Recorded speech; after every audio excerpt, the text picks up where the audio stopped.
At number 5 is A Serious Man by the Coen brothers. The story revolves around a Jewish man looking for guidance while everything around him is slipping through his fingers. He's basically a bitch and just doesn't know how to deal with things. The movie has a lot of awkward and dark humor, and it really just does whatever the fuck it wants to. The main character spends the entire movie trying to find meaning to what's happening. And I left the movie with the understanding that it's your own meaning that you give that's important. The truth is that you can get lost looking for meaning. The point is that there is no point. Nothing matters and everything matters. Definitely watch this movie. I think we all agree that the children not being contaminated with the tension, most important. We shouldn't put the kids in the middle of this, Larry. Kids aren't. I'm saying we. I'm not pointing fingers. No one is playing the blame game now. I didn't say anyone was. Well, let's not play he said, she said either. I wasn't. All right, look. Let's just take a step back and we can diffuse the situation. You know, Larry, sometimes I find that if I count to 10, 1, 2, 3, 4, or silently.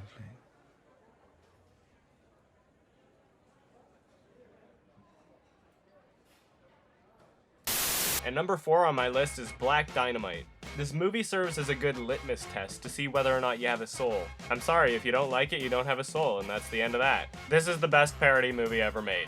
That's right, Leslie Nielsen doesn't have shit on this movie. The movie is a parody of the 1970s blaxploitation movies.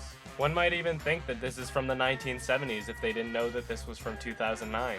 There is so much going on in this movie that anyone can watch it.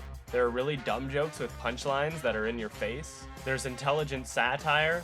There are really obscure jokes that not everyone will get, and they even intentionally make continuity errors and technical goofs, using those as jokes. And what I really love about this movie is that they've given character to characters that are never mentioned and never seen. When you see something ridiculous happen on the screen or hear a hilarious line, you're almost forced to imagine the fictional characters of the writers and directors of this fictional film. It's as if the writers and directors are playing characters themselves. You notice intentional mistakes and think, oh, I see what they were trying to do. But in reality, they were trying to make that mistake. But it's the fictional characters of the fictional writer and the fictional director that were trying to do something different, and it's fun to think of those things.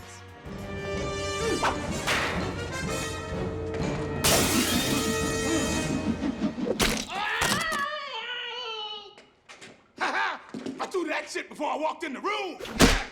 There are so many jokes in this movie. There are even points where the background music is hilarious, and they don't milk any of it. There's a particular scene in the movie where the characters are blatantly narrating exactly what's happening. They're talking to each other, but it's obviously directed at the audience, just in case you don't get it. And I always refer to that scene now whenever that's happening in a movie. Jimmy, I am 18-year-old Black Dynamite, and you're my 16-year-old kid brother. And you are high as a kite yet again. Who gave you the drug, Jimmy? The problem is that this happens in a lot of movies that you're supposed to take seriously. I watched this movie 7 times and still got jokes that I never got or noticed before. So if you're ever curious to know whether or not you have a soul, then you should probably check out this movie. Who the hell is interrupting my kung fu? Who the hell is this? Black Dynamite? It's your Aunt Billy. Now, Aunt Billy, how many times I told you not to call here and interrupt my kung fu? It's bad news, Dynamite. It's your only brother, Jimmy. He's dead, Dynamite. Jimmy's dead. Scram! Scram! I said split! Shake the scene, you turkeys! Get out of my house! I'll see y'all tomorrow. How did it happen, Aunt Billy? They found him shot full of holes in an old shipping yard, dead as a dog. Said he had drugs on him. I guess he was still on that stuff. Now, I thought you promised your mama on her deathbed you was gonna get him off that stuff, Black Dynamite. Whoever did this is gonna pay. I can promise you that. Well, I hope it ain't like when you promised your mama you was gonna get him off of that stuff for the rest of his natural life. God! At number 3 on my list is Antichrist by Lars von Trier. It doesn't matter if you don't like this movie, because it's a flawless movie. Go to IMDb and notice that there's no goofs. He didn't do anything wrong. If you didn't like the movie, it's not because it's a bad movie, it's because you didn't like the movie. He made exactly the movie he wanted to make. This is probably the most disturbing movie I've ever seen. This is the only movie where I've been left with a disturbing and almost nauseating feeling for hours after the film. The cinematography and how everything's so uniquely shot adds to this foreboding tone that wraps around you and won't let go for the whole movie. I really like how none of the characters are given names, and how everyone but the main characters' faces are blurred out, which is something you might not notice unless you were looking for it. It's creepy, it's fucked up, it's disturbing, it's artistic, it's everything it needs to be. And Charlotte Gainsbourg pulls a great performance.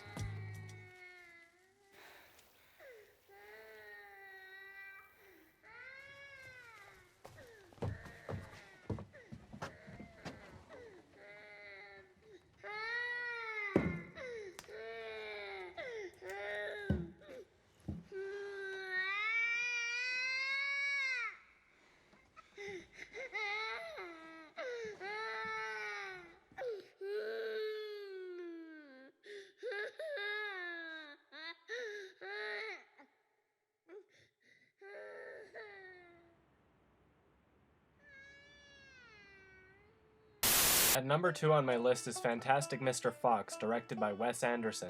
Now, I never read the book as a child, so this wasn't some big nostalgia fest for me, but this was a great movie.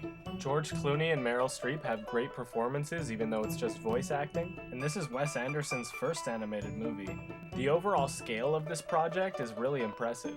The movie also has a great score, and instead of recording inside a studio, they took boom mics to locations that mimic the ones the characters are in, making everything sound that much more realistic. The humor is clever and witty, and it actually has genuine emotion, which is hard to pull off for films that don't take themselves too seriously.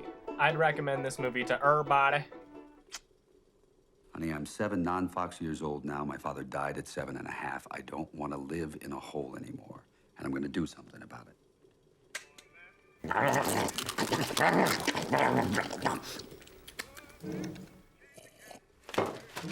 Well, I'm off. Have a good day, my darlings. You know, foxes live in holes for a reason. Yes and no. What are you wearing? Why a cape with the pants tucked into your socks? Well, I guess he's just different. And my favorite movie of 2009 is The White Ribbon, directed by my favorite director, Michael Haneke. Or can someone please tell me how to pronounce his name? I should probably know this because he's my favorite director, but I've heard it pronounced several different ways and I have no idea. This is a masterful director. Again, no mistakes, so even if you don't personally like the movie, you can't really call it bad. The story takes place during the years before World War I, highlighting the environment that would later grow into something much more dangerous. All of the performances are fantastic. I know in a lot of movies, people are usually willing to forgive a bad child actor because they're children. To me, Blow would have been a lot better if that little girl could fucking act. And a lot of the time, the dialogue they write for children is just so retarded that they couldn't even pull it off with a good child actor. But you don't have to give this movie extra credit, because it's made by a genius. More than 7,000 children were interviewed during the 6-month-long casting period. And there is not a single weak actor in this huge cast. And there is a lot going on in this movie. It's definitely one that you get more out of from repeated watches. If you're a cinematography freak, then this movie's for you. Every single shot is perfect. You could literally grab a frame from anywhere in the movie and use it as the poster. We're really lucky to live in an age where this gifted filmmaker is still making movies. I'd recommend this movie to anybody who likes seeing things done well. Wofür verachtest du mich eigentlich? Dafür, dass ich dir geholfen habe, den Kleinen großzuziehen? Dafür, dass ich dir schweigend zuschaue, wie du deine kleine Tochter befingerst? Dafür, dass ich dir helfe, dich selbst zu betrügen? Dafür, dass ich mir anhöre, wie einzig deine Liebe zu Julie war, obwohl jeder im Dorf weiß, dass du sie genauso mies behandelst wie mich? Dafür, dass ich dich liebe, obwohl ich weiß, dass du es nicht erträgst, wenn man nicht liebt. Genau.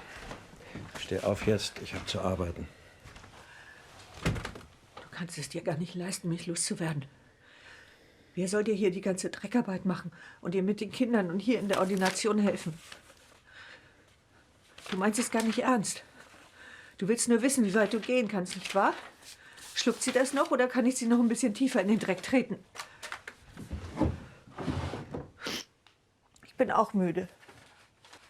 Ich habe 2 behinderte Kinder, Kali und dich. Du bist das Mühsamere.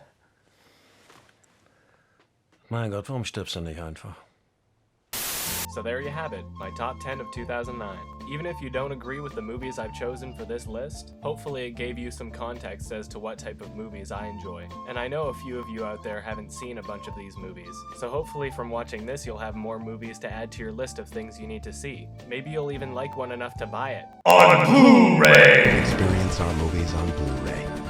This is how our movies are meant to be.